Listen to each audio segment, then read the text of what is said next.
আসসালামু আলাইকুম রহমতুল্লাহ বরকাতু। প্রিয় বন্ধুরা, সৌভাগ্য ওই ব্যক্তি যে ব্যক্তি হজ করার জন্য সুযোগ পেয়েছেন, যে ব্যক্তিকে আল্লাহ তাআলা হজ করার জন্য তৌফিক দিয়েছেন। কিন্তু আমাদের মাঝে অনেক ব্যক্তি এরকম আছেন যাদের হজ করার অনেক ইচ্ছা, কিন্তু কোনো কারণে তারা হজ করতে পারতেছেন না। কারো হয়তো মাল দৌলত নাই হজ করার মতো, বা কারো হয়তো শরীরটাই ঠিক নাই। কিন্তু হুজুর পাক সাল্লাল্লাহু আলাইহি ওয়াসাল্লাম আমাদেরকে এমন 3টি আমল শিখিয়েছেন যে 3টি আমল আমরা নিয়মিত করতে পারলে আল্লাহ তাআলা আমাদেরকে মুকম্মল হজের সওয়াব দিবেন। সেজন্য চলুন দেরি না করে আমরা সেই 3টি আমলের কথা জেনে নেই। 1 নম্বর আমলটি হলো মা বাবার খিদমত করা। সহিহ হাদিসে বর্ণিত আছে যে একজন যুবক যুদ্ধে যাওয়ার জন্য প্রস্তাব দিলেন, কিন্তু হুজুর পাক সাল্লাল্লাহু আলাইহি ওয়াসাল্লাম তিনাকে জিজ্ঞাসা করলে যে তোমার কি মা বাবা বাসায় নাই? তখন ওই যুবকটি বললেন যে হ্যাঁ, আমার বাসায় মা আছে।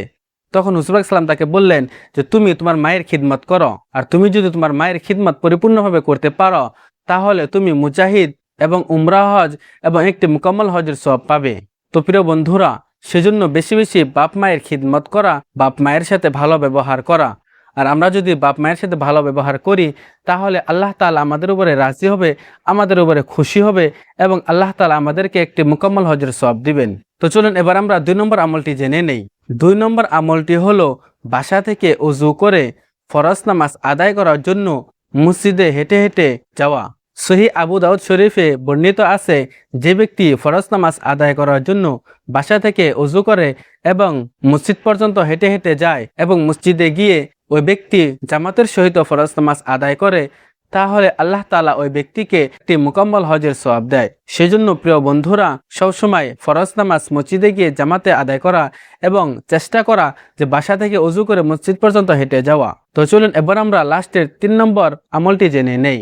3 নম্বর আমলটি হলো ইশরাকের নামাজ আদায় করা। সহিহ তিরমিজি শরীফের হাদিস যেখানে বর্ণিত আছে যে হুজুর পাক সাল্লাল্লাহু আলাইহি ওয়াসাল্লাম বলেন, যে ব্যক্তি ফজরের নামাজ মসজিদে গিয়ে জামাতের সহিত আদায় করে এবং ওখানে বসে তাসবিহ তাহলিল করে জিকির আজকার করে এবং ইশরাকের সময় হওয়া পর্যন্ত সে ব্যক্তি ওইভাবে জিকির আজকার করতেই থাকে এবং ইশরাকের সময় হলে ওই ব্যক্তি ওখানে ইশরাকের নামাজ আদায় করে বাসায় ফিরে। আর যে ব্যক্তি নিয়মিত এই আমলটি করবে ওই ব্যক্তিকে আল্লাহ তাআলা একটি মুকম্মল হজের সওয়াব দিবেন। সেজন্য প্রিয় বন্ধুরা, ফজরের নামাজ মসজিদে গিয়ে জামাতে আদায় করার চেষ্টা করা এবং ফজরের নামাজ পড়ে লগলগ বাসায় না আসা, ওখানে বসে জিকির আজকার করা এবং ইশরাকের নামাজ আদায় করে বাসায় ফিরা। এই ছিল 3টি আমল, যে 3টি আমল আমরা নিয়মিত করতে পারলে আল্লাহ তাআলা আমাদের উপরে রাজি খুশি হবেন এবং আল্লাহ তাআলা আমাদেরকে একটি মুকম্মল হজের সওয়াব দিবেন। তো আল্লাহ তাআলা আমাদের সবাইকে এই 3টি আমল নিয়মিত করার তৌফিক দান করুক। আর আপনি যদি এরকম ভিডিও আরো দেখতে চান তাহলে আমাদের চ্যানেলটি সাবস্ক্রাইব করে আমাদের সাথেই থাকুন। আসসালামু আলাইকুম।